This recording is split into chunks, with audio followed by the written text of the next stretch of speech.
그 누구도 예상하지 못했다. UFC가 차세대 웰터급 스타로 밀고 있던 남자 오반 엘리엇.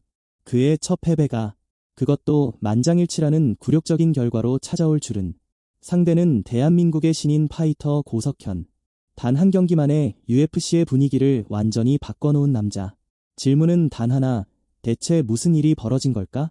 2025년 6월 22일 아제르바이잔 바쿠 크리스탈홀 UFC 온 ABC8가 개최된 이날 UFC는 새로운 시장을 향한 야심찬 무대를 준비했다.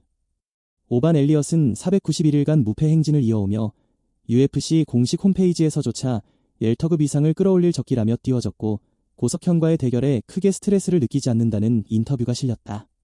모든 게 순조로워 보였다. 엘리어트의 4연승, 그것도 아제르바이잔이라는 글로벌 시장에서. UFC는 그를 바쿠에 떠오르는 신예라 불렀다. 그러나 그 무대에서 그는 완전히 무너졌다. 혹시 이 장면을 기억하는가?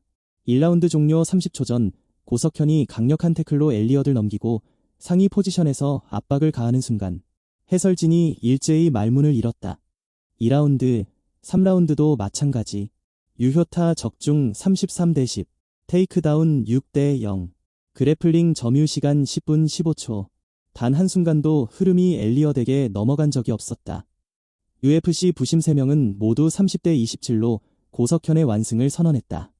엘리엇에게는 데뷔 이래 첫 패배이자 UFC 내 첫 굴욕이었다.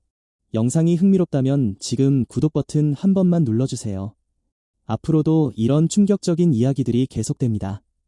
사실 UFC는 이 경기를 전혀 이렇게 예상하지 않았다. UFC 영어 공식 홈페이지는 경기 전 엘리엇은 최고의 경기력과 인상적인 성장으로 모두가 주목하는 신인이라며 신인상 후보 7위에 올려놓았다. 여기에 엘리엇은 이미 10년째 메이저에 있는 것처럼 여유롭다는 극찬까지 더했다. 반면 고석현에 대한 언급은 단 2문장. 대한민국 24번째 UFC 파이터. 그리고 2024년 DWCS 시즌 8에서 계약을 따낸 유망주. 그러니까 UFC는 이 경기를 엘리엇이 웰터급 랭킹권 진입을 위한 디딤돌로 여기고 있었던 것이다.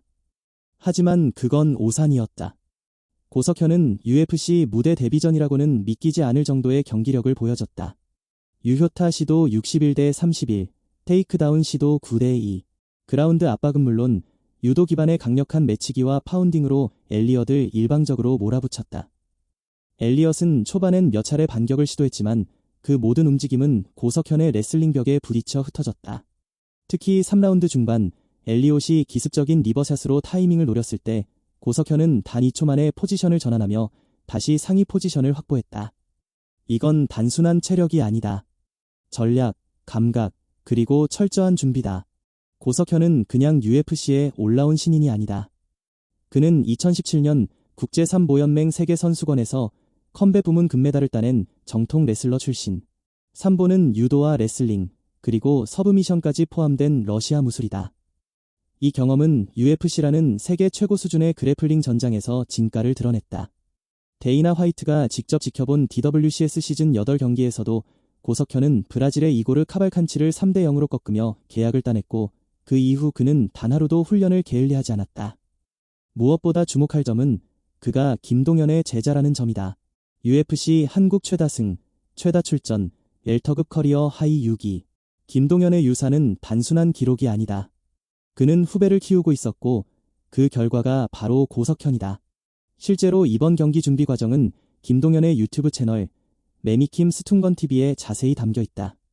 태국 전지훈련, 국가대표 복싱 스파링, 일본 원정 트레이닝까지 단순히 싸우는 것이 아니라 철저하게 UFC에 맞춘 세팅이었다. 재밌는 건 이번 경기를 앞두고 해외 격투기 매체 MMA5픽은 엘리엇이 2판정으로 이긴다고 예측했다. 이유는 고석현의 레슬링이 60에서 65점 수준이라 봤기 때문. 그러나 결과는 전혀 달랐다. 고석현은 UFC 데뷔 전에서 유효타 비율 76.7%, 그래플링 점유율 85.5%라는 수치를 찍었다. 엘리어트의 장점이던 타격과 움직임은 오히려 고석현 앞에선 무용지물에 가까웠다. 이런 결과는 단순히 컨디션으로 설명되지 않는다. 그건 레벨의 차이다. 이 경기 이후 UFC 팬덤의 분위기도 크게 바뀌었다. 트위터와 레딧 등 커뮤니티에는 엘리엇은 UFC가 너무 일찍 밀어준 선수, 고석현은 차세대 김동현이다 라는 반응이 줄을 이었다.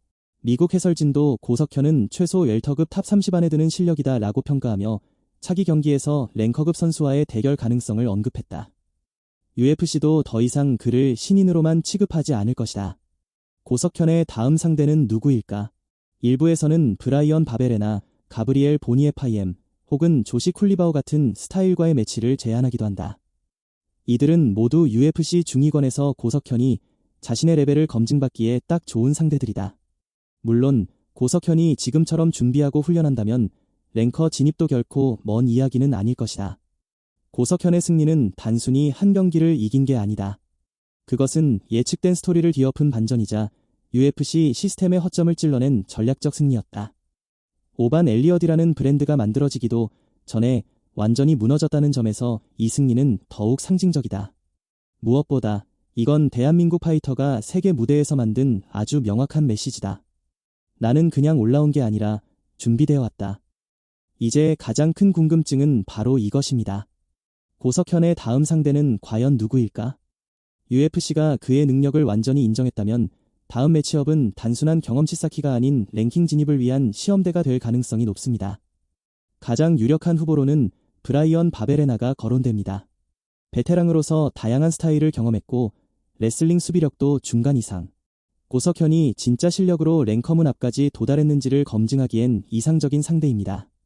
또 하나의 흥미로운 시나리오는 비슷한 시기에 컨텐더 시리즈에서 계약을 따낸 가브리엘 보니핌과의 대결입니다. 두 선수 모두 UFC가 차세대 카드로 보고 있고 스타일도 정반대입니다. 보니핌은 폭발적인 펀치력과 공격성을 자랑하고 고석현은 안정적인 그래플링과 컨트롤을 무기로 삼습니다. 이 두 스타일이 충돌한다면 경기 자체가 팬들에게 큰 흥미를 줄 수밖에 없습니다. 혹은 UFC가 고석현을 아시아마켓 대표로 빠르게 키우고자 한다면 같은 체급의 동아시아 출신 파이터와의 매치업도 가능성 있습니다. 예를 들어 일본의 타카시 사토나 중국의 송케난 같은 파이터는 고석현이 글로벌 팬층을 넓히기 좋은 상대로 꼽힙니다. 결국 UFC가 어떤 그림을 그리고 있는지는 아직 공개되지 않았지만 확실한 건 하나. 고석현은 이제 단순한 신인이 아닙니다. 그는 다음 스텝을 준비하는 진짜 UFC 파이터입니다. 자, 여러분은 어떻게 생각하시나요? 고석현의 다음 상대는 누가 되어야 할까요? 댓글로 여러분의 의견을 남겨주세요. 그리고 이런 놀라운 반전 드라마를 계속 보고 싶다면 구독과 좋아요 꼭 부탁드립니다. 다음 영상에선 고석현이 UFC 입성 전 어떤 전설적인 삼보 경력을 쌓아왔는지 그리고 그와 김동현이 어떻게 만나게 되었는지를 파헤쳐 보겠습니다. 감사합니다. 좋았다면 1, 개선이 필요하다면 2 댓글로 알려주세요. 여러분의 피드백이 더 나은 영상을 만드는 데 큰 도움이 됩니다. 진심으로 시청해주셔서 감사합니다.